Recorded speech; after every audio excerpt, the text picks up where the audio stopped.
മോളെ, അമ്മ അങ്ങോട്ട് പോവുക. കഥ കടച്ചോ. എങ്ങോട്ട്? ഇത്രയും രാവിലെ അമ്മ എങ്ങോട്ടാ പോകുന്നേ? അയ്യോടി, എനിക്ക് കച്ചവടത്തിന് പോണ്ടായോ? ദിവസം എത്രയായി ചന്തയൊന്ന് കണ്ടിട്ട്. നീ വരുന്നതിന് മുമ്പ് ഞാൻ ഇങ്ങ് വന്നോളാം. അമ്മ ഈ കുട്ട അകത്തോണ്ട് വെച്ചേ. അല്ലടി മോളെ, ഇപ്പോഴേ പോയില്ലെങ്കിൽ നല്ല മീനൊന്നും കിട്ടത്തില്ല. നല്ല മീൻ വാങ്ങാൻ അമ്മ പോകുന്നെങ്കിൽ പൊയ്ക്കോ. മീൻ വിൽക്കാനായിട്ട് പോണ്ട. അതിനെന്താടി കുറച്ചില്? ഇത്രയും നാൾ ചെയ്തോണ്ടിരുന്ന പണിയല്ലയോ? അതിലൊരു കുറച്ചിലും ഉണ്ടായിട്ടല്ല. അമ്മയ്ക്ക് സുഖമില്ല. ഇനിയും മീൻകുട്ട ചുമന്ന് നടക്കണ്ട. എനിക്കിപ്പോ ജോലിയുണ്ടല്ലോ. മുരളിച്ചേട്ടന് നല്ല വരുമാനമുണ്ട്. അമ്മയ്ക്കിനി സ്വസ്ഥമായിട്ടിരിക്കേണ്ട കാലമാ. ഞങ്ങള് നോക്കിക്കോളാം. ഇനി അമ്മ ജോലി ചെയ്ത് കഷ്ടപ്പെടേണ്ട കാര്യമില്ല. അമ്മയ്ക്ക് അതിനുള്ള ആരോഗ്യമില്ല. ഞാൻ പറയുന്ന അമ്മ അനുസരിക്കത്തില്ലേ? അതെന്താടി മോളെ അങ്ങനെ ചോദിക്കുന്നത്? ഇനി അമ്മ ഇങ്ങനെ വെയിലും മഴയും കൊണ്ട് അലഞ്ഞു നടക്കണ്ട. അതെനിക്ക് സങ്കടവാ. അമ്മ സ്വസ്ഥമായിട്ട് വീട്ടിലിരുന്നാ മതി. ഇനിയുള്ള കാലത്ത് ഞാൻ അധ്വാനിച്ചോളാം. അമ്മയ്ക്ക് എന്താവശ്യമുണ്ടെങ്കിലും എന്നോട് പറഞ്ഞാ മതി. അത് ഞാൻ സാധിച്ചു തന്നിരിക്കും. രണ്ടുപേരിങ്ങനെ കൊഞ്ചിക്കൊഴിഞ്ഞു നിന്നോ? 8 ദിവസം അതിന്റെ പാട്ടിന് പോകും. നീ പോടാ സ്നേഹമില്ലാത്തവനെ. എന്റെ മുത്താരമ്മൂ, ഇവനെ പോലെ സ്നേഹമില്ലാത്ത ഒരുത്തനാണല്ലോ നീ എന്റെ വയറ്റിൽ ജനിപ്പിച്ചത്. അതിന് ഈ സമയത്ത് പറഞ്ഞിട്ട് എന്താ കാര്യം? എടാ, ആ നേരത്ത് ഞാനൊരു പെണ്ണിനെ പ്രസവിച്ചിരുന്നെങ്കിൽ, വയസ്സ് കാലത്തെ പെറ്റ തള്ളയ്ക്ക് ഒരു ഇത്തിരി സ്നേഹം കിട്ടണമെങ്കിൽ അവൾ ഒരു പെണ്ണിനെങ്കിലും പെറ്റിരിക്കണം.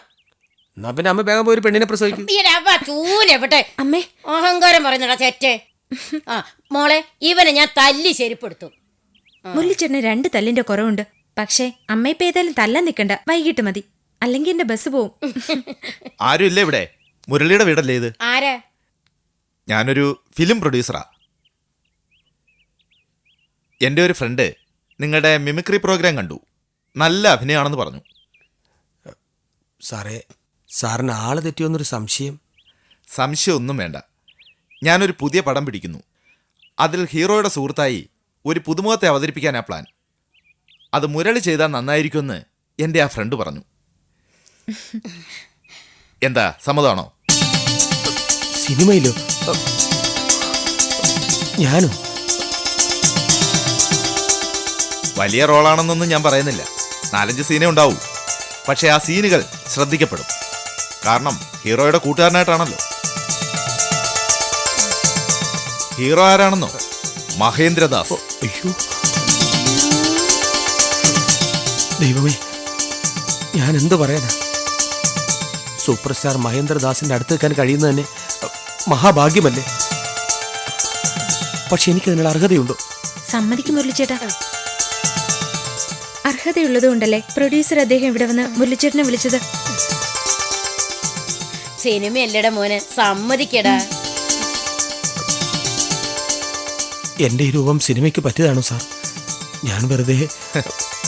രൂപത്തിലല്ല, പ്രതിഭയിലാ കാര്യം.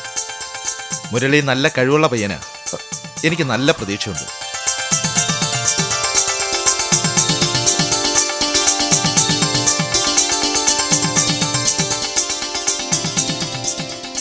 ഇതാ ഒരു ടോക്കൺ അഡ്വാൻസ് 1000 രൂപ. സാർ, 16-ാം തീയതിക്കുള്ള AC ടിക്കറ്റ് എൻ്റെ പ്രൊഡക്ഷൻ മാനേജർ ഇവിടെ എത്തിക്കും. 16 മുതൽ 26 വരെയാണ് മുരളിയുടെ ഡേറ്റ് വേണ്ടത്. സാറിനോടൊന്ന് ഇരിക്കാൻ പോലും പറഞ്ഞില്ല.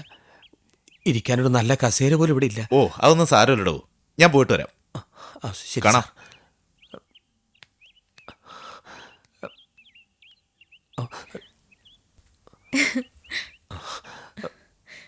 1000 രൂപ. മോനെ,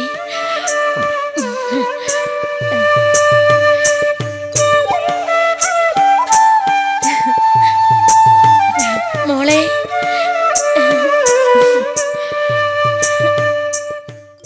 ഒരുമാതിരി തന്തയ്ക്ക് പിറക്കാത്ത സ്വഭാവം കാണിച്ചോണ്ടല്ലോ എല്ലാം കൂടെ കൊത്തിയരിഞ്ഞിരുന്നേൻ. കൊച്ചിനെ കെട്ടിക്കാൻ വെച്ചിരുന്ന കാശാ. പൗലോച്ച, 2 ആഴ്ചത്തെ അവധി കൂടി തരണം. 2 ആഴ്ച പോയിട്ട് 2 മണിക്കൂർ പോലും തരില്ല ഞാൻ. എടാ ഓയ്, താനെന്താ മനുഷ്യനെ കളിപ്പിക്കാൻ നടക്കാണോ? തന്റെ ചത്തുപോയ തന്തയുടെ പേരെങ്കിലും ഓർമ്മിക്കട്ടായോ? രവി സാറിന്റെ മോനായതുകൊണ്ട് മാത്രമാ ഞാൻ ഇങ്ങനെ ഒരു കെണിയിൽ ചെന്ന് ചാടിയത്. അമേരിക്കയിൽ നിന്ന് മോളയച്ച കാശ അവിടെ കെട്ടിയോമെന്ന് കണക്ക് ചോദിക്കുമ്പോ ഞാൻ എന്നാ പറയൂ എന്റെ കർത്താവേ?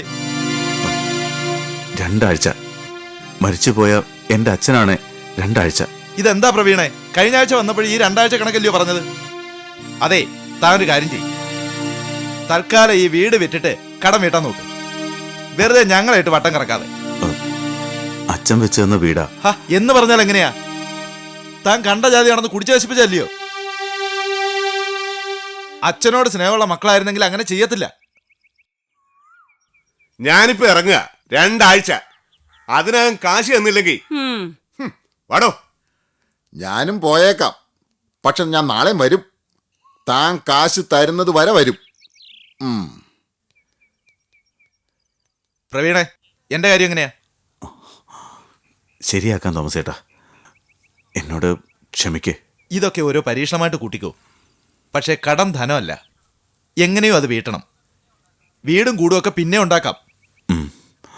തോമസേട്ടാ, ഒരു 1000 rupees ചില്ലറാണോ? വീട് വിൽക്കുമ്പോൾ എല്ലാം കൂടി ചേർത്ത് തരാം. കഷ്ടം, ആ രവി സാർ നേരത്തെ പോയത് അങ്ങേരുടെ പുണ്യം.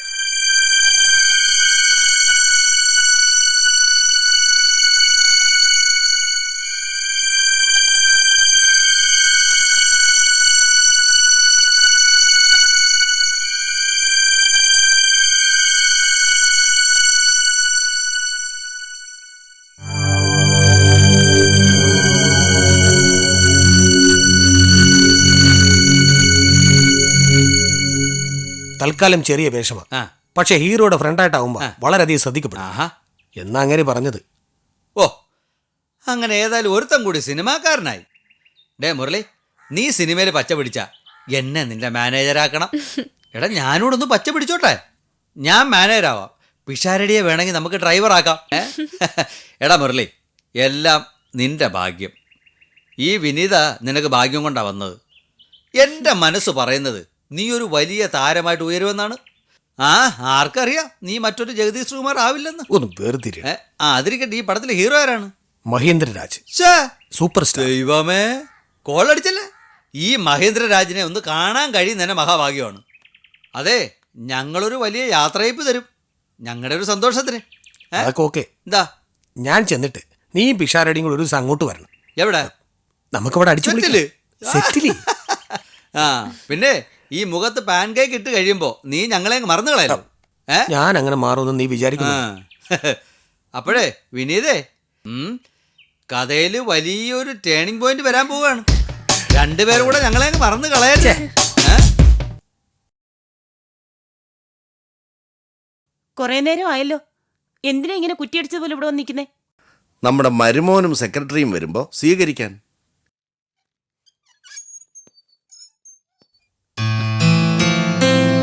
ഒന്നുകൊണ്ട് പേടിക്കണ്ട, എല്ലാം ഞാൻ ശരിയാക്കാം.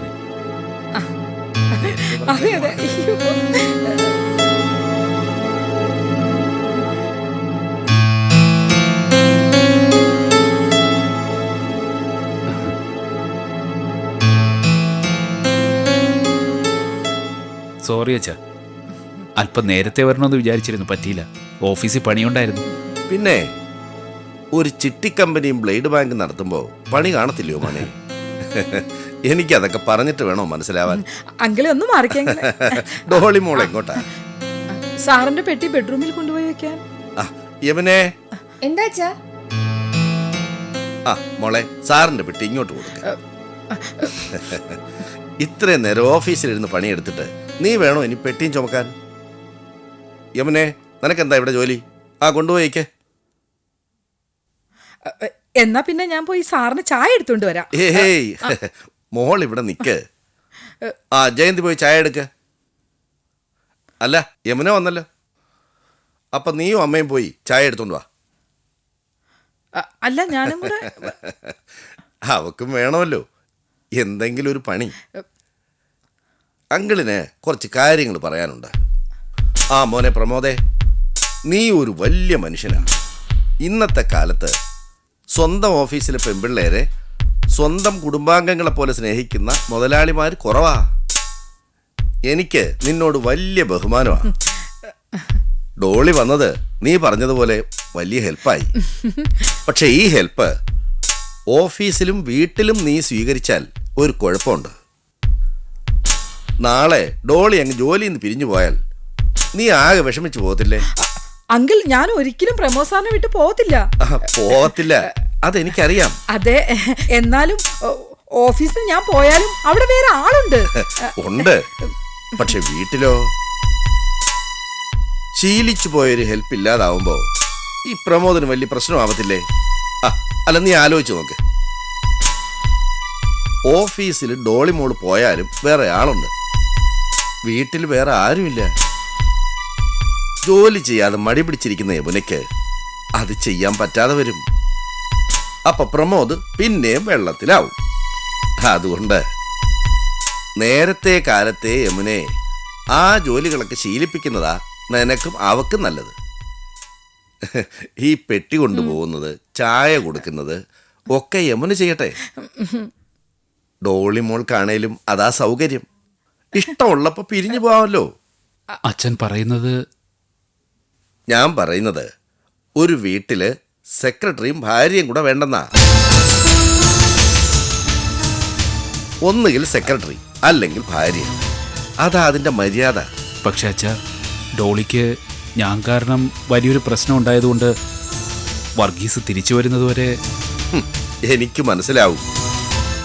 നിനക്ക് ഡോളിയെ കൈയൊഴിയാൻ പറ്റത്തില്ല. കൈയൊഴിഞ്ഞാലും ഡോളി കണ്ടിടത്തോളം നിന്നെ വിട്ട് പെട്ടെന്നൊന്നും പോവുകയില്ല. നീ ഒരു കാര്യം ചെയ്യും, ഒരു ഹോസ്റ്റലിൽ നിർത്ത്. അത് പിന്നെ അത് ശരിയാവത്തില്ല അച്ഛാ. അതെന്താ മോനെ, ഇവള് ഹോസ്റ്റലിൽ നിൽക്കത്തില്ലേ? അതോ ഇവളെ ഹോസ്റ്റലിൽ നിർത്താൻ നിനക്ക് മനസ്സില്ലേ? എന്തായാലും തുറന്നു പറഞ്ഞോ, എനിക്ക് മനസ്സിലാവും. രവിസാറിൻ്റെ കൂടെ വരുന്നതിന് മുമ്പ് 2-3 കൊല്ലം ഞാൻ ബോംബെയിൽ ഒരു സേട്ടിൻ്റെ കൂടെയായിരുന്നു. അവിടെ ഉള്ളവരുടെയൊക്കെ ജീവിതം ഞാൻ ശരിക്കും മനസ്സിലാക്കിയതാണ്. ചായ കൊടുക്ക്.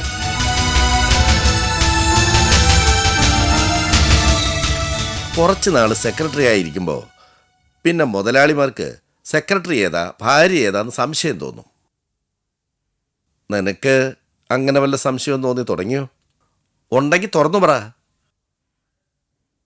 നിനക്ക് ഞാൻ എൻ്റെ മോളെ മാന്യമായി വിവാഹം കഴിപ്പിച്ചു തന്നതാ, അതുപോലെ മാന്യമായി വിവാഹമോചനവും കഴിപ്പിച്ചു തരാം.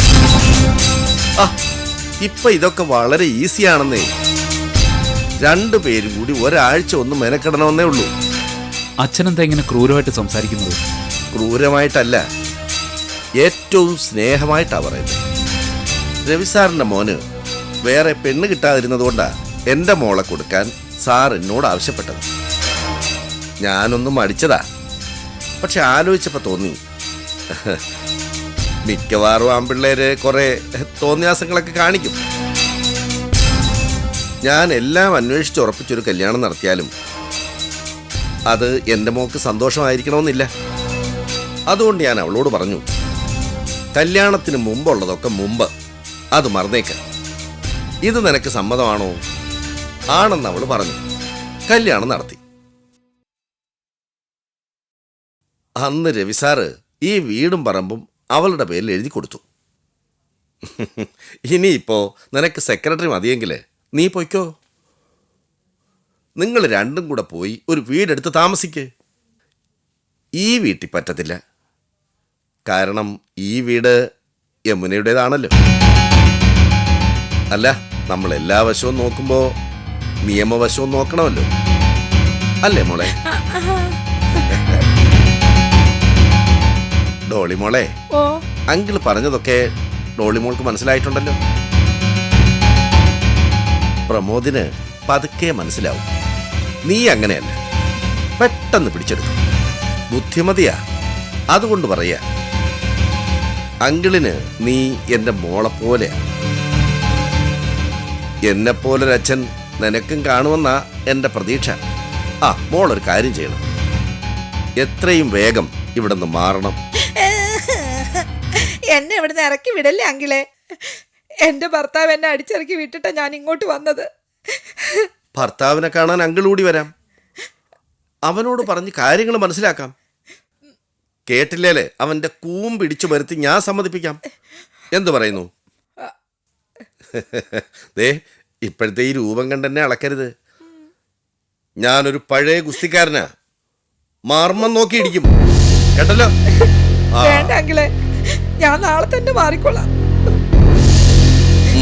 എന്നാ പിന്നെ രണ്ടുപേരും പോയി വിശ്രമിക്ക. നല്ല ക്ഷീണം കാണും. ആ യമുനെ, നീ പോയി നിന്റെ ഭർത്താവിന്റെ കാര്യങ്ങൾ നോക്ക്.